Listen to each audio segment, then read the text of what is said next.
Model थी, उसके साथ एक उन्होंने यॉट के अंदर एक नाज़ेबा तस्वीर जो है ना न्यूज़पेपर वालों ने निकाल के लगाई थी। टिकट्स बेचे गए हैं, बाकायदा पैसे लेकर बेचे गए हैं। अब साकिब निसार साहब ने भी कुछ अर्सा पहले कहा था कि मेरे ऊपर झूठ बोल रहे हैं, सब कुछ कर रहे हैं, मेरा इमरान खान से किसी किस्म का कोई ताल्लुक नहीं है, ये नहीं है, साबित हो जाए। नून लीग में बहुत बड़ा एलिमेंट है जो समझता है कि इमरान खान को छोड़ना नहीं चाहिए। शाहिद खाकान साहब जो है ना मेंटली ये सोच चुके हैं कि मैंने मरियम नवाज के नीचे नहीं काम करना। अस्सलामुअलैकुम नाज़रीन, आप देख रहे हैं मुबश्शिर लुकमान यूट्यूब चैनल। मैं हूं माहरुश तबस्सुम। नाज़रीन, हैकर काफ़ी एक्टिव है और हैकर जो है वो ऑडियोज़ लीक कर रहा है। सर, ये साकिब निसार साहब के पीछे क्यों पड़ गया है? साकिब निसार साहब के बेटे की एक ऑडियो लीक हुई है। ये कभी ख्वाजा रहीम के साथ, कभी बेटे की डीलिंग। ये हैकर क्यों कर रहा है साकिब निसार साहब के साथ ऐसा? और जब ये ऑडियो लीक हुई, आपके क्या जज्बात? देखिए, मुझे दुख हुआ क्योंकि साकिब निसार साहब को मैं ज़ाती तौर पे जानता हूँ, तो यानी इन सेंस कि मेरी उनसे मुलाकात हुई भी है 2-3 बारी। ऑब्वियसली उनको पेन होगी तो हमें को खुशी तो नहीं होगी, लेकिन वो एक अमेरिकन एक डेमोक्रेटिक पार्टी का फ्रंट रनर था। उसने एक दफ़ा मॉक किया था और ने कहा मेरी कोई गलत तस्वीर दिखाओ तो मैं सियासत छोड़ दूंगा। तो उन्होंने उसके साथ, जो गैरी हार्ट उसका नाम था, डोना राइस एक मॉडल थी, उसके साथ एक उन्होंने यॉट के अंदर एक नाज़ेबा तस्वीर जो है ना न्यूज़पेपर वालों ने निकाल के लगाई थी किसी तरह। तो वो प्रेसिडेंशियल कैंडिडेट था और वो बड़ा फेवरेट था इलेक्शंस के लिए। तो अपनी उस बात के बाद वो विड्रॉ कर गया और उसने निकल गया उस रेस से। अब साकिब निसार साहब ने भी कुछ अर्सा पहले कहा था कि मेरे ऊपर झूठ बोल रहे हैं, सब कुछ कर रहे हैं, मेरा इमरान खान से किसी किस्म का कोई ताल्लुक नहीं है, ये नहीं है, साबित हो जाए तो मैं आजमाइश के लिए तैयार हूँ, व्हाटएवर, समथिंग लाइक दैट। तो अब वो पहले उनके वकील के साथ उनकी वीडियो आ गई, ऑडियो आ गई, फिर बेगमात की, चीफ जस्टिस की और हाजिर चीफ जस्टिस की और उनकी बेगम की ऑडियो आ गई, वो सासू माँ की। और उसके बाद अब साकिब निसार के बेटे की आ गई, पीटीआई के टिकट होल्डर्स के ऊपर। और उसमें ये पता चल रहा है कि जी टिकट्स बेचे गए हैं, बाकायदा पैसे लेकर बेचे गए हैं। और फिर वो कह रहा है कि सामान के लिए 1,20,00,000 चाहिए। सामान आम फहम ज़ुबान में ड्रग्स और नारकोटिक्स के लिए यूज़ होता है।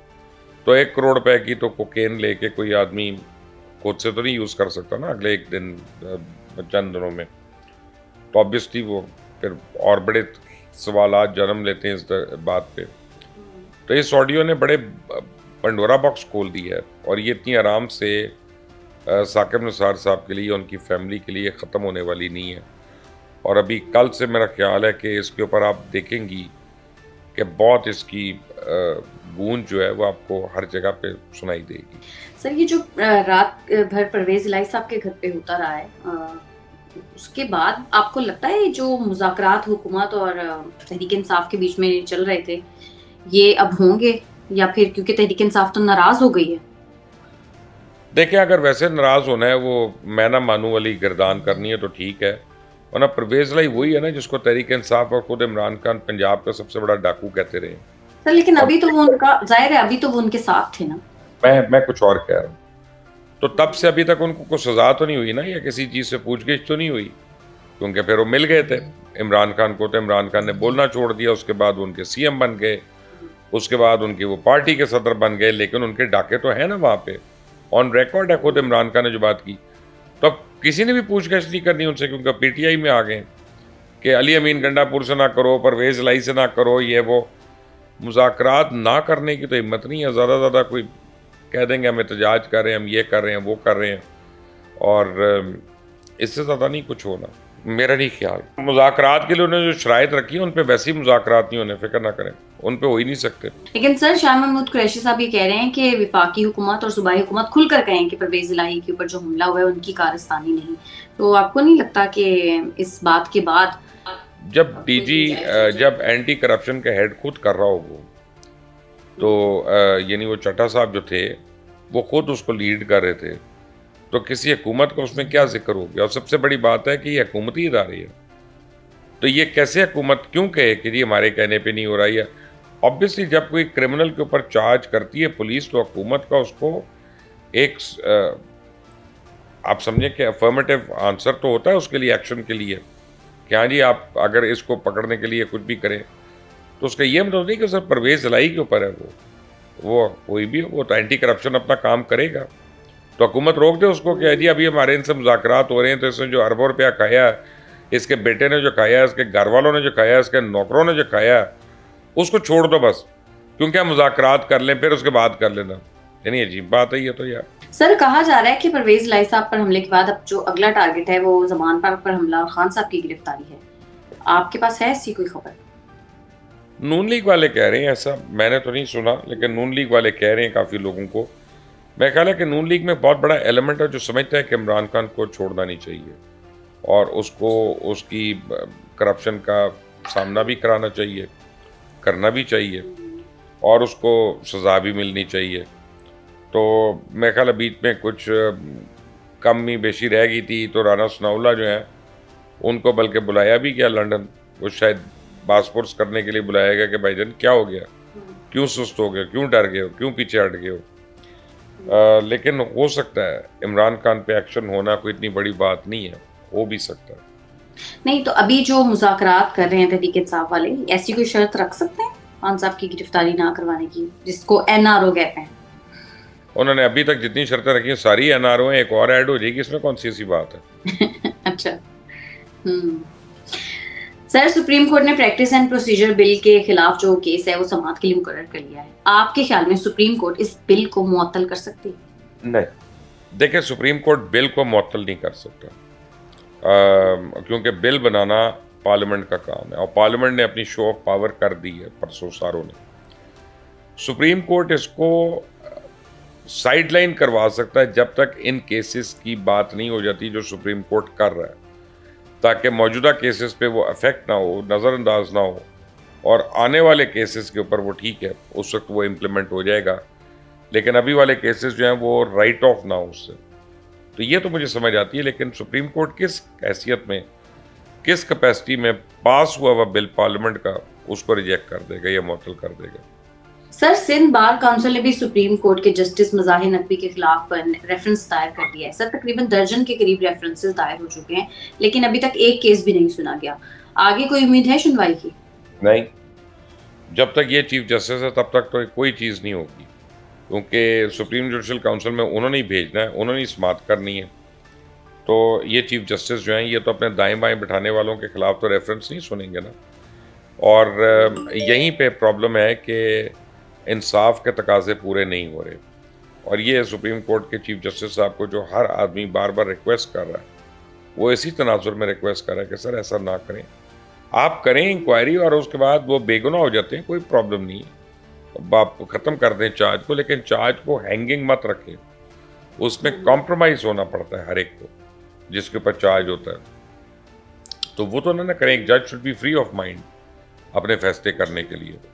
सर खान साहब के बारे में एक और सवाल है कि खान साहब जो हैं वो ये कहते हैं कि उनको सिक्योरिटी थ्रेट्स हैं इसलिए वो अदालत नहीं आ सकते, लेकिन 1 मई से वो रैली भी निकाल रहे हैं, उसकी क़यादत भी करेंगे, तो इसमें सिक्योरिटी थ्रेट्स नहीं है? पहले भी उनको गोली लग चुकी है। पहली बात तो है खान साहब की बातों का एतबार ना किया करें, वो आदमी गलत बयानी का माहिर है और उसको आदत है, वो गोएबल्स से भी ज़्यादा माहिर है। गोएबल्स के मुकाबले में तो गोएबल्स ने समझे मैट्रिक किया हुआ था, खान साहब ने जो है वो PhD किया हुआ, इस पर कोई ऐसा इशू नहीं है। लेकिन यह है कि ये रैली भी नहीं है, ये इधर गुलबर्ग से शुरू होगी और बाटी गेट में जाके ख़त्म हो जाएगी। ये कोई रैली हुई थोड़ी देर के लिए, और उनके पास बुलेट प्रूफ कंटेनर है, उसके ऊपर बैठ जाएंगे, वो चढ़ जाएंगे, तो कोई ऐसी बात नहीं है। लेकिन ये उस दिन क्योंकि लेबर डे की छुट्टी है, सारे मजदूर रैलियां निकाल रहे होते हैं, तो इन्होंने अनाउंस कर दिया कि हम निकालें ताकि बहुत बड़ा लगे, ये हो वो हो, और ये कि दुनिया को लगेगा हमारी वजह से पता नहीं पूरा लाहौर बंद हो गया, खाली हो गया। ये उन्होंने डे उस तरह से चुना है। बहरहाल लिबर्टी चौक से शुरू होगी, नासिर बाग पे ख़त्म हो जाएगी। अल्लाह अल्लाह का फायदा होगा कुछ इस रैली का? कुछ नहीं होना इसका। और खान साहब जो है वो खुद अदालतों में बताएंगे अगली बारी कि मैं रैली पे क्यों जा सकता हूँ और मैं अदालत क्यों नहीं आ सकता। सर अमरीकी ऐवान नुमाइंदगान के जो रुकन हैं, रुकने कांग्रेस वेड शर्मैन, वो ये कहते हैं कि शहबाज शरीफ से डील करना आसान है जबकि खान साहब से डील करना इंतहाई मुश्किल है। तो सर आलमी सतह पर ताल्लुकात बेहतर करने की जो खान साहब की कोशिश है, आप समझते हैं वो कामयाब हो सकती है? देखिए खान साहब को कोई ट्रस्ट नहीं करता।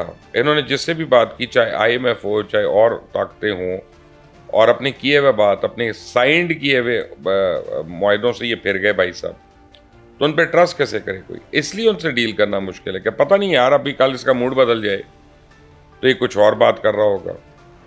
तो ये मसले उनके साथ, nothing else. He is not trustworthy, that is why. अभी मुझे खान साहब के लिए कोई अच्छी खबर नहीं नजर आ रही। लेकिन सर अमेरिका से ताल्लुकात तो बेहतर करने की कोशिश हो रही थी ना, फवाद चौधरी वो डेस्परेट हो, लेकिन आपने जो है 8 महीने अमेरिका की दुश्मनी को भी तो कैश किया ना, जबकि उनका कसूर नहीं था। तो अब फिर मतलब यही समझा जाए कि अमेरिका को कुछ यही समझे आप। सही। सर मुफ्त आटा स्कीम की हकीकत आपने बताई। शाहिद खाकान अब्बासी साहब ने भी एक तकरीब में कहा कि स्कीम में करप्शन नजर आ रही है और वो निजाम से काफी मायूस भी नजर आए हैं। सर आपके ख्याल में इतने सीनियर सियासतदान क्यों मायूस हैं? देखिए, आज उस तकरीब में मैं भी इनवाइटेड था, लेकिन मैं बिजी होने की वजह से नहीं गया। वहाँ मिफ्ता इस्माइल ने मुझे इन्वाइट किया था, तो और भी लोग आए हुए थे, शाहिद खाकान साहब भी थे और भी लोग थे। गवर्नमेंट कॉलेज लाहौर में थी ये तकरीब, और बात तो सही कर रहे हैं। बेसिकली शाहिद खाकान साहब जो है ना मेंटली ये सोच चुके हैं कि मैंने मरियम नवाज के नीचे नहीं काम करना, इस पे वो बड़े क्लियर हैं। तो उनको और किसी और पार्टी में वो जाएंगे नहीं, तो लग रहा है उनको और उनकी तरह के और लोगों को कि जिन्होंने मरियम के नीचे नहीं काम करना, कि शायद हमारी सियासत इख्तिताम पजीर हो गई है। तब उन्होंने खुलकर बातें शुरू कर दी हैं। ये लेकिन कारोबारी लोग हैं। इवन शाहिद खाकान अब्बासी एक बिजनेस यानी करने वाले आदमी है, तो ये बातें इनको पहले भी पता थी, अभी भी पता है। लेकिन अब ये है कि मेरा ख्याल है कि तंग इतना आ गए कि इनको पता है सच बोलने के अलावा कुछ चारा नहीं है। तो ये किसी बुगस में नहीं कह रहे, किसी मुखालफत में नहीं कह रहे, ये जेन्युइन बात कर रहे हैं मेरा ख्याल है, और दिल से कर रहे हैं। और जो भी सीनियर है उसको पता है कि हम इन झूठों के पीछे छुप नहीं सकते। लेकिन सर अब सच बोलने का क्या फायदा जब पावर थी उनके पास, या थोड़ा सा जाहिर सी बात है वज़ीर आज़म रह चुके हैं शाहिद खाकान अब्बासी। पावर तो अभी भी है ना, देखिए उन्हीं की पार्टी की हुकूमत है ना, उन्हीं के बंदा वज़ीर आज़म है। अब जाहिर है मरियम नवाज के अंडर है ना वो। नहीं वो अंडर नहीं है वो। अब देखें, इसलिए वो ऑर्गेनाइज़र हैं, पार्टी की चीफ ऑर्गेनाइज़र हैं। लेकिन शाहिद खाकान अब्बासी हों, ख्वाजा आसिफ हों, एहसन इकबाल हों, ख्वाजा साद रफ़ीक हों, इनका अपना अपना एक मकाम है, ना सिर्फ पार्टी में बल्कि मुल्क की सियासत में। तो इनको लाइट ना लें, इनको आसान ना लें, ये कदावर लोग हैं। नहीं, मैं सिर्फ ये कह रही हूँ कि अब अगर ये सच बोल रहे हैं तो उसका कोई फायदा होगा? नहीं, सच पहले भी बोल रहे थे, फर्क ये मैं कह रहा हूँ कंट्रोल्ड बोल रहे थे। अब उन्होंने ज्यादा खुलकर बोलना शुरू कर दिया। जैसे मिफ्ता इस्माइल है, बात तो वो वही कर रहे हैं जो उनके दिल में है, और पहले भी वो करते थे, लेकिन पहले निजी महफिलों में कर लेते थे या थोड़ी बहुत कर लेते थे, अब वो खुलकर कर रहे हैं। सर शाहिद खाकान अब्बासी साहब पार्टी से अलग हो सकते हैं? मुश्किल है, अभी नहीं हो सकते हैं। लेकिन अगर जो भी देखें, पार्टियां छोड़ी जाती हैं, ज्वाइन की जाती हैं इलेक्शंस के करीब, उससे ज़्यादा पहले नहीं। उससे पहले तो बहुत काउंटर हो जाता है, उनको नुकसान होता है। तो पार्टी छोड़ने और पार्टी ज्वाइन करने में टाइमिंग बड़ी इंपॉर्टेंट है। ठीक है मुबश्शिर साहब, बहुत शुक्रिया आपका। अगर आपको हमारी वीडियो पसंद आती है तो चैनल को कर दें लाइक, सब्सक्राइब और शेयर, और अपनी कीमती राय से हमें ज़रूर आगाह कीजिएगा। हमें इजाज़त दें, अल्लाह हाफ़िज़। आज जो समाअत हुई है उससे लगता है कि अदालत ने काफी ज्यादा प्रेशर दिया है। मुज़ाकरात जो है वो अब कामयाब हो जाएंगे और मुल्क में एक साथ जो है वो इलेक्शन हो पाएंगे। जैसे ही ये बात बनी डाला पहुंची तो इमरान खान साहब ने इस अमर को बहुत ज्यादा माइंड किया। अब ये कमेटी जो है, ये इसमें एक तो सेनेटर है और बाकी दोनों जो है एक्स MNAs हैं। बैरूनी कुव्वतों को जो है वो इस सारे सियासी अमल में मुदाखलत नहीं करनी चाहिए। ये पैसे वाले, इनको मुंतखब करवाया था इमरान खान साहब ने।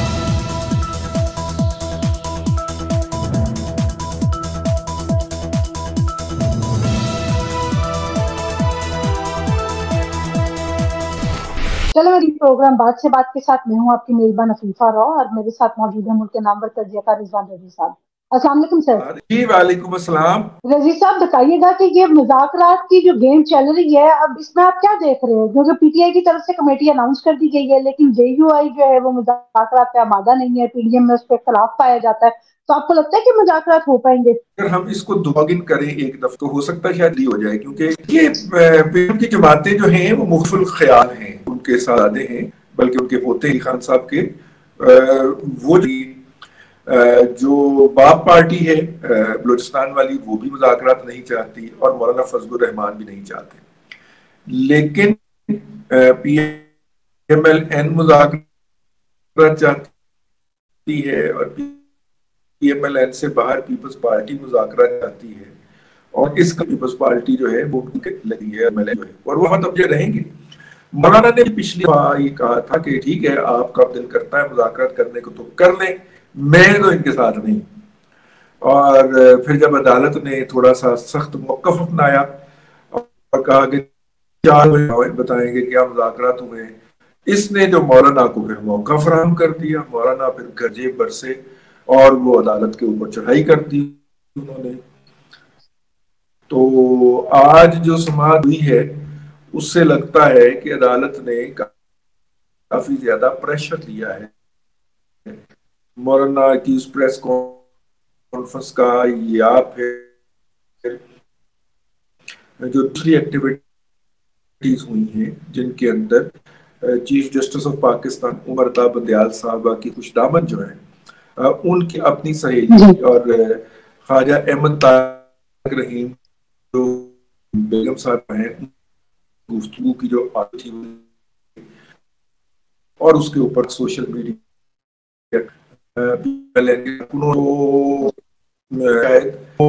अंडर में, इसलिए नॉर्मली देखा यही गया है उमर अता बंदयाल साहब के हवाले से या उनके केस में कि वो अमूमन अदालत के अंदर जो बातें करते हैं उनको तहरीरी हुक्म में नहीं लाते, और तहरीरी हुक्म कोई और ही तरह का होता है। तो लेट्स होप कि तहरीरी हुक्म क्या आता है, तो फिर डायरेक्शन सेट होगी।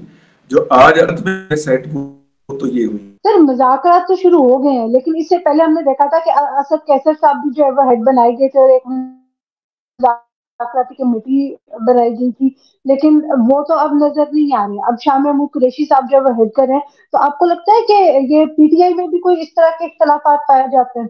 देखिए, शुरू में जब सिराजुल हक साहब जो हैं वो मीडिएशन के लिए कूदे हैं, तो उस वक्त एक कमेटी बनी जिसके अंदर इयाज चौधरी साहब और महमूद रशीद साहब और एक और साहब शामिल थे, और उन्हें कहा गया कि अब जाहिर है मुज़ाकरात जमात इस्लामी से तो नहीं होने थे ना, मुज़ाकरात तो PTM से होने थे। उन्होंने 3 रुकनी कमेटी नामजद कर दी और EDC बुलाएंगे तमाम, और उस वक्त हम साहिबान का वो ऑर्डर आ गया, अपना वो कमेटी जो थी उसकी अहमियत जो थी पीछे चली गई। फिर जनाब जो था घंटों में कर लें, तो उस वक्त जो है वो अयाज सादिक जो कि असेंबली के चार्ज लिया था, अगर आपको याद हो, असद कैसे असेंबली का जब असद करके से तो उन्होंने चार्ज लिया, मिला है तो फिर कर ले मुज़ाकरात। असद कैसर साहब ने ट्वीट दिया इसके ऊपर और अदालत को बता उनसे राब्ता हुआ है तो हम मुज़ाकरात कर रहे हैं। तो जैसे ही ये बात बनी डाला पहुंची तो इमरान खान साहब ने, मेरी पास सिक्का बंद इतला है, इमरान खान साहब ने इस अमर को बहुत ज्यादा माइंड किया।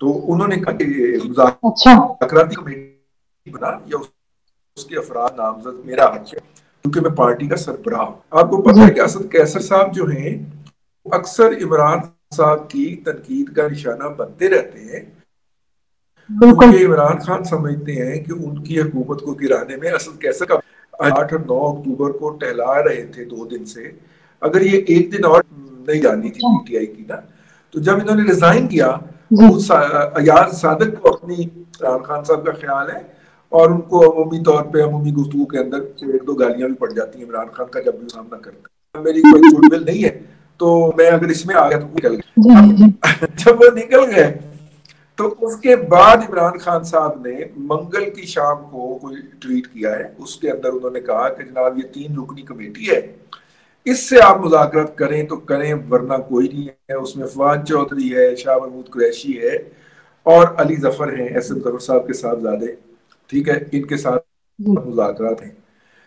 अब ये कमेटी जो है ये इसमें एक तो सेनेटर हैं अली जफर साहब और बाकी दोनों जो है एक्स MNAs हैं। लेकिन नजीर साहब अगर मुज़ाकरात की बात की जाए तो मुज़ाकरात के हवाले से जो एक नाम और बहुत ज्यादा एक्टिव दिखाई दे रहा है वो तारिक सिंजरानी साहब का है, तो उनका एकदम से क्या रातों रात इंटरेस्ट पैदा हो गया है कि मुज़ाकरात को लेकर? तारिक सिंजरानी साहब को ये जो हमारे यहाँ वो जो सैंडिक के जहाँ पे है ना हमारा चांगी के अंदर, ये वहां के वाले हैं और वहां के रहने वाले हैं। ये बेसिकली खुद तो एक स्कूल टीचर के बेटे थे, लेकिन अल्लाह ताला ने इनके ऊपर बहुत करम कर दिया हुआ है और मतलब कि बहुत ज्यादा अमीर हो गए हुए हैं। ये पैसे वाले हैं और पैसे की बुनियाद के ऊपर ही पहले इनको सेनेट का चेयरमैन जो था वो जनाब आसिफ अली जरदारी मुंतखब करवाया था और चेयरमैन ये बन गए थे, ठीक हो गया। और उसके बाद फिर इनको मुंतखब करवाया था इमरान खान साहब ने। लेकिन ये जिनके हैं उनके कहने के ऊपर रूबे अमल रहे। रजी साहब, अगर मैं आपकी बात को लूं तो जिन हलकों की तरफ से तारिक सिंधियानी साहब को जो है वो एक्टिव किया गया है और जिस तरह से पीपल्स पार्टी और पीटीआई के साथ भी उनकी एफिलिएशन रही है, तो ये तीनों साइड्स तो समझ में आती है कि मुज़ाकरात की बहुत ज्यादा हामी है। और नून लीग ने भी जिस तरह से कहा है, तो आपको लगता है कि ये मुज़ाकरात जो है वो अब कामयाब हो जाएंगे और मुल्क में एक साथ जो है वो इलेक्शन हो पाएंगे, या ये अभी भी सिर्फ टाइम बार्गेन करने के लिए सब कुछ किया जा रहा है? देखिए, एक सियासी अमल है, पॉलिटिकल प्रोसेस है। इस पॉलिटिकल प्रोसेस ने रिवॉल्व करना है, आगे चलने है तो कोई ना कोई हल निकलना है। सियासी अमल जो है इसके तहत मुज़ाकरा, और सियासी अमल जो है वो मुज़ाकरात पे होता है। आपको अपने काते दुश्मनों से भी मुज़ाकरा करने पड़ते हैं। पीटीआई ने पॉलिटिकली ये कह के कि हम सिर्फ 14 मई के इलेक्शन के अपने आप को एक बंद गड़ी में खड़ा कर ले कि हम ऐसे काम नहीं होंगे। सिस्टम ने उनको इस बात का मौका दिया है, फराहम किया है कि वो इस बंद गली से बाहर निकल सके। और पीटीआई जो है वो अगर मुज़ाकरात की टेबल पे बैठती है तो यकीनन वो इस सूरत हाल के ऊपर काबू पा लेगी। इसी तरह अदलिया ने जैसे थोड़ा सा आज शो किया है, बैक के ऊपर गए हैं कि ना तो हम मुज़ाकरात के हवाले से कोई हुक्म दे रहे हैं, डेडलाइन दे रहे हैं कि तुम डेट तक आप मुज़ाकरात कर लें, ठीक है। उन्होंने कहा कि ये सियासी काम है, सियासतदान हमारा काम नहीं है, हम तो ये तहरीरी शक्ल के अंदर भी सामने आ जाए तो ज्यादा अच्छा हो जाए। इस हवाले से वो एक दूसरे का असर पढ़ें, एक दूसरे के ऊपर इल्जाम लगाएं, कपड़े कोई डेडलाइन ना लगाए, कोई एक्सटर्नल फोर्स नहीं होगी तो सियासी पार्टियां जो हैं वो इक्वल ग्राउंड के ऊपर, कॉमन ग्राउंड के ऊपर मुज़ाकरात करके किसी ना किसी वे आउट से, किसी ना किसी हल के साथ सामने आ जाएंगे। और अगर बाहर से मुदाखलत जारी रहेगी तो ये मुज़ाकरात इस तरह के कभी कामयाब नहीं होंगे। तो इसलिए मेरा ख्याल ये है कि इस प्रोसेस को चलने दिया जाए। दोनों पार्टियों के इसके ऊपर तहफ़्फ़ुज़ात हैं, मौलाना फजलुर रहमान के एएनपी के अपने तहफ़्फ़ुज़ात हैं और इधर पीटीआई के अपने तहफ़्फ़ुज़ात हैं, लेकिन इन तहफ़्फ़ुज़ात के साथ प्रोसेस तो चल रहा है ना, तो इस प्रोसेस को बिल्कुल चलने दिया जाए। और जो नॉन पॉलिटिकल फोर्सेस हैं, भले वो पाकिस्तान की मिलिट्री एस्टेब्लिशमेंट है, भले वो पाकिस्तान की जुडिशरी है, उनको सियासी कुव्वतों के इस काम के अंदर मुदाखलत नहीं करनी चाहिए। बिल्कुल नाज़रीन, आपने बात सुनी रिजवान रज़ी साहब की कि बैरूनी कुव्वतों को जो है वो इस सारे सियासी अमल में मुदाखलत नहीं करनी चाहिए।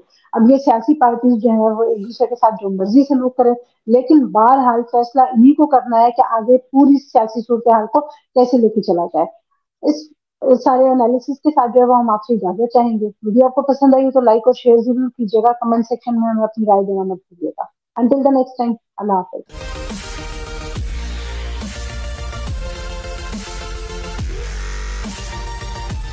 लेकिन इनकी तकरीर में वो कौन से 3 अहम पैगाम थे जो अपने और परायों को पहुंचाए गए? जब निज़ाम इनकी उंगली के इशारे से चलता था तो मौसूफ ने ये कितना सामान मंगाया होगा। और इस एहसान फरामोश ने रियासत की ही जड़ें काटने की कोशिश की। इस ऑडियो ने यह साबित कर दिया कि साकिब निसार साहब के इमरान खान से राब्ते भी हैं। उनसे सिर्फ एक ही सवाल है, हुन ठंड पै गई है?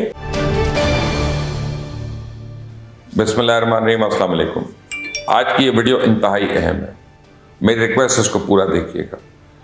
आर्मी चीफ ने क्या कहा आप तक पहुंच चुका होगा, लेकिन इनकी तकरीर में वो कौन से 3 अहम पैगाम थे जो अपने और परायों को पहुंचाए गए? कैसे कुछ कहा भी नहीं और सब कुछ बोल भी दिया, लेकिन इसके अलावा भी बहुत कुछ हो रहा है, इस पर भी बात करूंगा। आप जरा मुल्की मंजरनामे पे नजर तो डालें, आपको हालात सुनकर घिन आएगी। साबिक और मौजूदा मुनसफ़े आला के रिश्तेदारों की ऑडियोज लीक हो रही हैं, सियासी वाबस्तगियां सब पर अयां हो रही हैं, सिस्टम से एतबार खत्म हो गया, लोग गुर्बत और महंगाई में डूब चुके हैं, तालीम, सेहत, इंसाफ और एहतसाब हर तरफ जवाल ही जवाल है।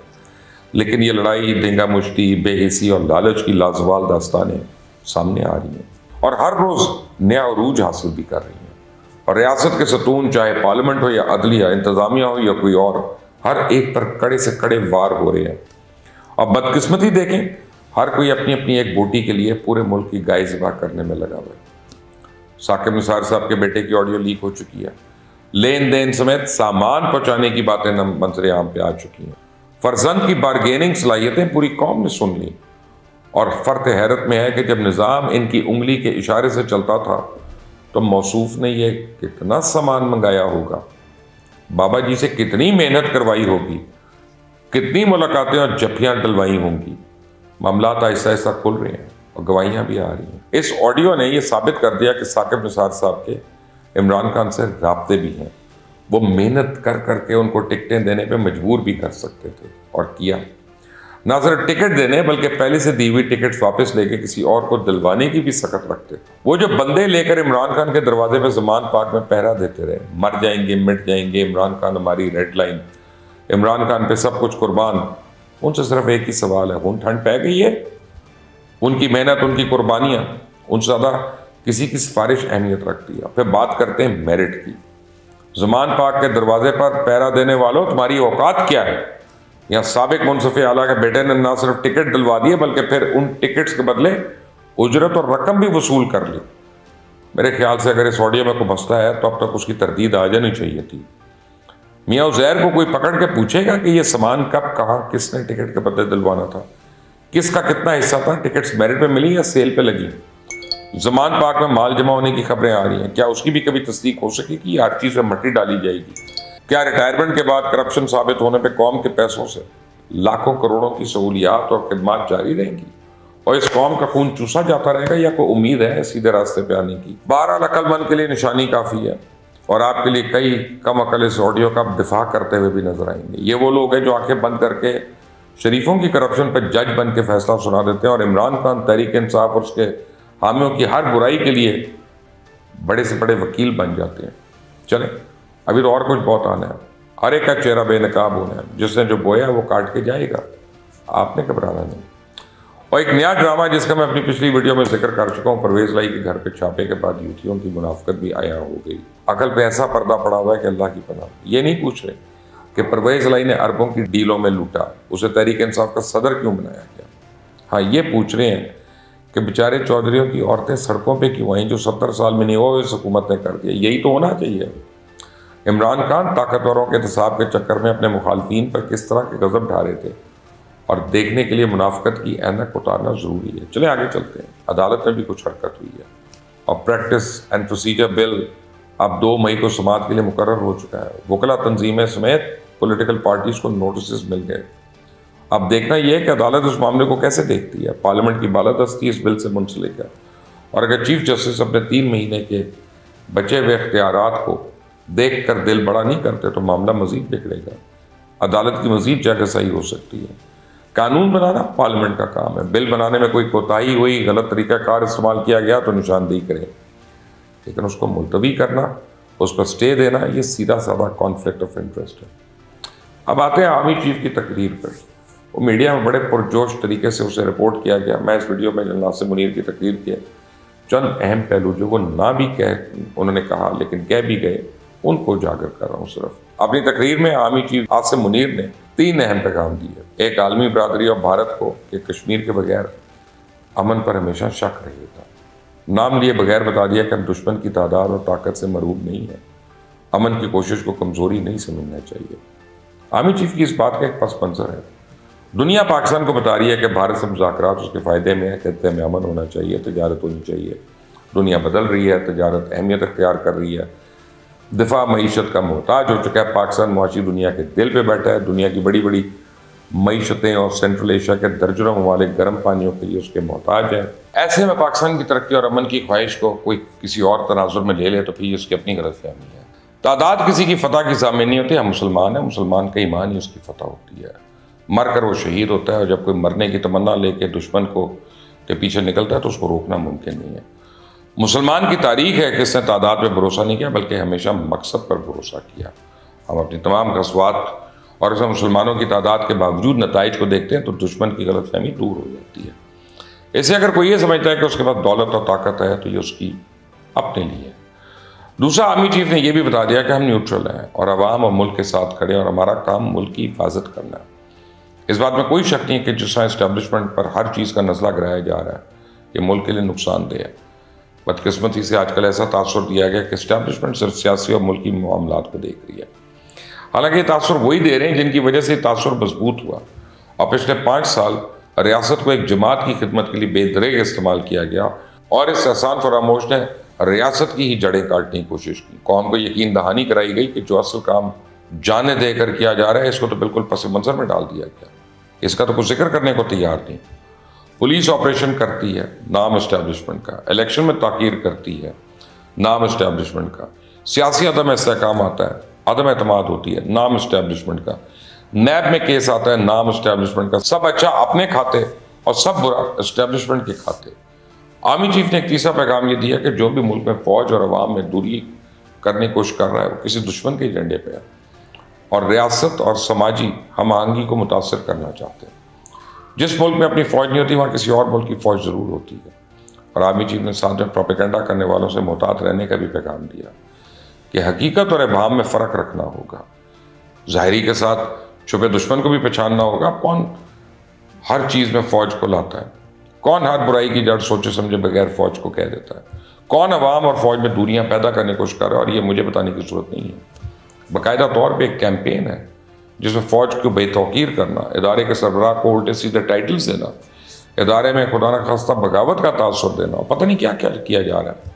और इस बात को समझने की ज़रूरत है कि पाकिस्तान में एक बाइंडिंग फोर्स है, एक मैग्नेटिक फोर्स है, ये ग्लू है, और वो अफवाज पाकिस्तान है। उसके अलावा हमने एक एक करके तमाम सतून तो गिरा दिए या मुतनाज़ कर दिए। अब अवाम की ताकत से लड़ने वाली फ़ौज पर अगर अवाम एतबार ना करे, दरार डाली जाए, जिसकी हिफाजत की जा रही है वो हिफाजत करने वाले की नीयत पे शक करना शुरू कर दे, तो उसका अंजाम क्या होगा ये मुझे बताने की ज़रूरत नहीं है। सोचिएगा। अल्लाह हाफ़िज़। हर आदमी जब अल्लाह के नाम की चीज़ देता है या न्याज देता है आगे, तो उसे ये इल्म नहीं है कि इस देग में चावल कितने हैं और कितने का देते हैं। कमीशन जंट होते हैं, वो लाते हैं गाहक को, सही वो गाहक को लूटते हैं। उनका तरीक़ेकार वारदात और होता है। 2 देगों का जोड़ा 10,000 का दे दिया, 8,000 का दे दिया, 9,000 का दे दिया। चावल जो होते हैं वही 2 किलो वाली 6 किलो की करके बताते हैं।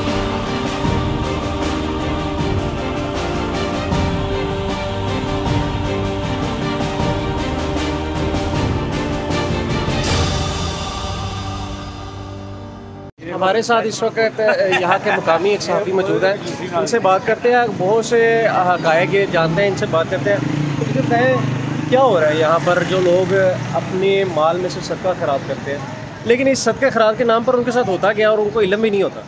बिल्कुल सही कह रहे हैं आप, उनको इल्म नहीं होता, इनके साथ धोखा होता है।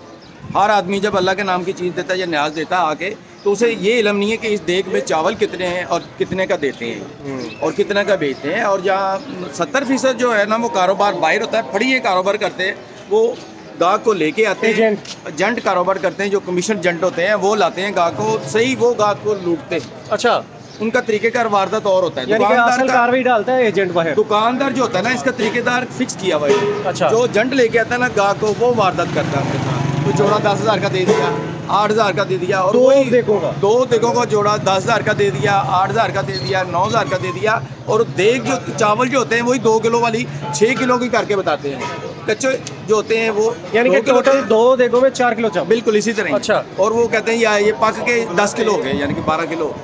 ये तरीके का आम कस्टमर आता है उसको यही पता है कि मैंने 10 किलो चावल पके पकाए। शुरू में आपको कहा है कि न्याज देने वाले को ये नहीं इसमें गर्ज है कि इसमें क्या है। अच्छा, इसमें एक और वजह भी है। दुकानदार बताना चाहता है। इसमें एक और वजह भी है, जो लोग न्याज देने आते हैं ना वो बड़े खुलूस से आते हैं। बिल्कुल इसी तरह वो इन चीज़ों को देखते ही नहीं, वो कहते हैं इनकी गहराइयों में नहीं जाते कि इधर क्या फ्रॉड होता है, क्या नौसरबाजी होती है। और सबसे ज़्यादा जो दाता दरबार की कोई भी दरबार लगा रहे तो न्याज में ही फ्रॉड किया जाता है। और न्याज देने वाला बंदा जो है ना उसने अल्लाह के नाम का देना है, लेकिन उसके साथ ज्यादती है जो दुकानदार उसके साथ ज्यादती कर रहा है, ये ज्यादती है। अच्छा, इसमें जो एजेंट है उसका क्या किरदार है? उसका किरदार ये है कि अगर एजेंट ने 10,000 की 2 देगें दे दी हैं तो 2 देगों को खर्चा निकाल देना है। दुकानदार ने जी 1200 रुपये की या 1300 रुपये का उसमें से निकालना है। बाकी जो बचने हैं आधे जो एजेंट के होते हैं, आधे दुकानदार के मालिक के होते हैं। अच्छा, ये तरीके का वारदात है कमीशन का। यानी कि अगर 4000 बचा है 2000 उसका है एजेंट का और 2000 दुकानदार। इसमें सबसे तगड़ा इसका मतलब है एजेंट है, उसने ना कोई इन्वेस्टमेंट किया है, वो सिर्फ बाहर से गाहक लाया पकड़ के और वो दिहाड़ी लगा गया। हाँ, इससे एक और बड़े एजेंट है। अच्छा, जो बाहर बैठे हुए फुटपाथ पे ऊपर 4 देगें लगा के। अच्छा। तो यहाँ से देग उनको अगर 1200 की मिलेगी, वहाँ जाते जाते वो देग बिकती है 8000 10,000 रुपये की, 5000 रुपये की।